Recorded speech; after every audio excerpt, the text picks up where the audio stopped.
देखिए, धर्मेंद्र प्रधान का इस्तीफा हुआ। शिक्षा से सारे जुड़े हुए लोग परेशान थे। चूंकि लगातार पेपर लीक हो रहे थे, उनका इस्तीफा हो गया। लेकिन E20 से तो पूरा देश परेशान है, किसान परेशान है, स्कूटर चलाने वाले परेशान हैं, लोगों की कारें खराब हो रही हैं।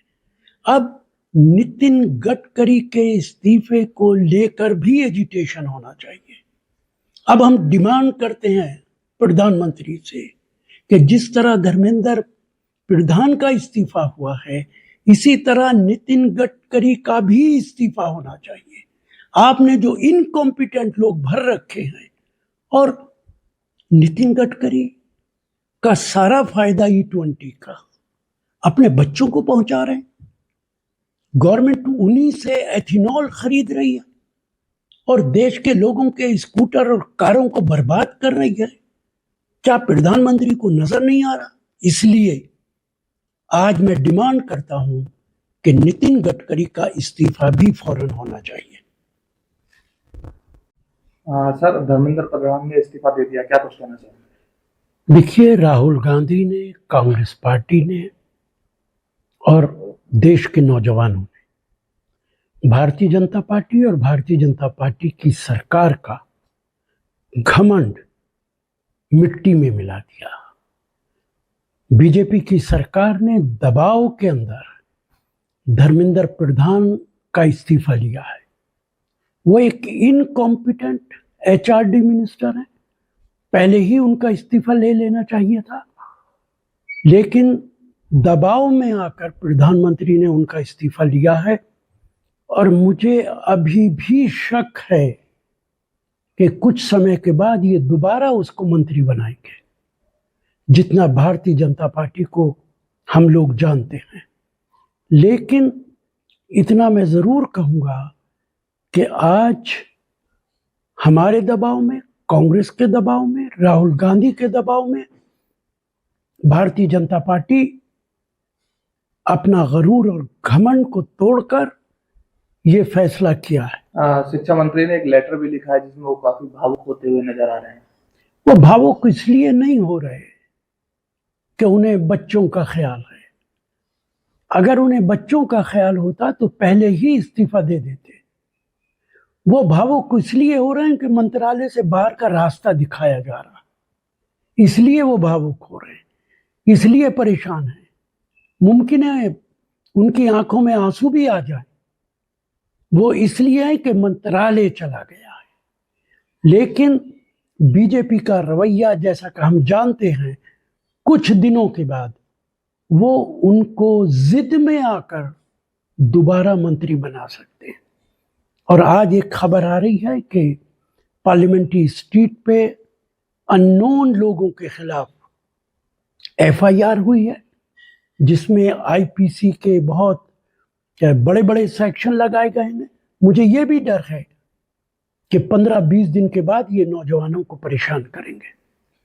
जंतर मंतर पर छात्रों को काफी लंबा समय आंदोलन रहा, और प्रधानमंत्री मोदी के भी इस्तीफे की बात चल रही थी, क्या कुछ कहना चाहेंगे इसको लेकर? देखिए, अगर धर्मेंद्र प्रधान जी का इस्तीफा सरकार नहीं लेना चाहती तो निश्चित तौर से पूरा देश प्रधानमंत्री का इस्तीफा मांगता।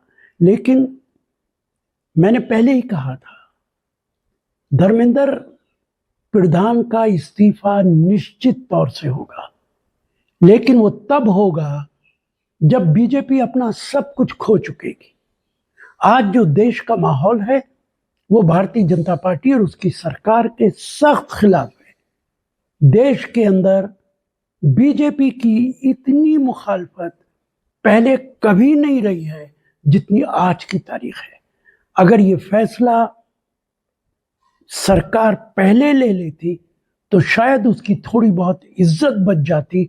लेकिन आज खाली झोली है प्रधानमंत्री के पास, उनके पास कुछ नहीं बचा है। क्या छात्रों को अब आंदोलन समाप्त कर देना चाहिए, क्या लगता है? देखिए, ये फैसला नौजवान करेंगे कि उनको क्या फैसला करना है। लेकिन कांग्रेस पार्टी ने प्रधानमंत्री के घर के सामने राहुल गांधी की लीडरशिप में धरना दिया, ऐलान किया कि पार्लियामेंट जब तक नहीं चल सकती जब तक धर्मेंद्र प्रधान इस्तीफा न दें, उसका इतना बड़ा दबाव था कि उनकी मजबूरी थी कि धर्मेंद्र प्रधान का इस्तीफा ले। उन्हें बहुत सारे कानून पास कराने, वो किसी भी कीमत पे पार्लियामेंट के सेशन को चलाना चाहते हैं, चाहे वो 2-4 दिन के लिए चले, चाहे वो वॉइस वोटिंग से जल्दी जल्दी पास करा ले। इसलिए वो दबाव में आकर उन्होंने ये कदम उठाया है। उपद्रवियों की पहचान दिल्ली पुलिस लगातार कर रही है, क्या कुछ कहना मैं तो पहले कह रहा हूं कि 9 लोगों के खिलाफ FIR हुई है, ये बच्चों को परेशान करेंगे।